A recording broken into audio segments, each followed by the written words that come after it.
Hi, my name is Tara and I'm a patient advisor at Rahal. A common question I get from patients is, what is shock loss and what steps can be taken to reduce the risk of shock loss? Shock loss is hair loss that occurs after a hair transplant.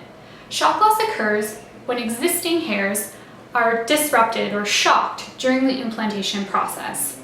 This can result in the temporary or permanent loss of these hairs. Shock loss most often affects the miniaturized hairs on your scalp. Miniaturized hairs are those hairs that are at the end of their lifespan due to genetic loss. These are hairs that you're going to lose anyway. Miniaturized hairs are much more susceptible to shock loss versus the strong terminal hairs on your scalp. Terminal hairs are those that you're going to maintain for life. If any terminal hairs are lost due to shock loss, they'll most often return between 3 to 6 months after a procedure. It's uncommon that patients that have had a previous procedure will lose any prior transplanted hairs. If any previously transplanted hairs are lost, they almost always return. Shock loss can also occur through the process of transection, which is the damaging or cutting across of follicles during the implantation process. So the million-dollar question is, how can we reduce the risk of shock loss? There are several controllable factors that can help reduce the risk. The first would be medication.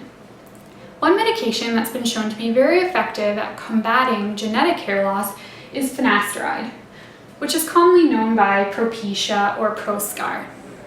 Finasteride can be very effective at slowing down hair loss and sometimes even reversing that miniaturization process, taking miniaturized hairs back to healthy follicles.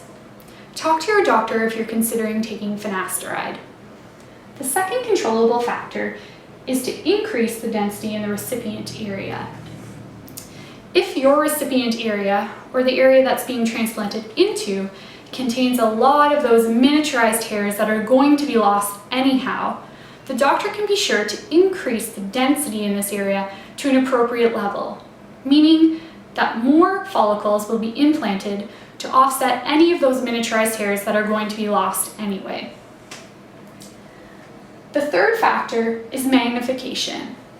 If we think back to the process of transection, which is the damaging of follicles during the implantation process, increasing magnification can help eliminate transection.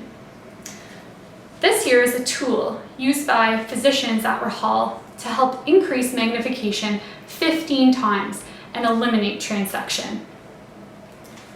The good news is that if shock loss does occur, it's a temporary issue for most patients that will resolve itself within a few months after the procedure.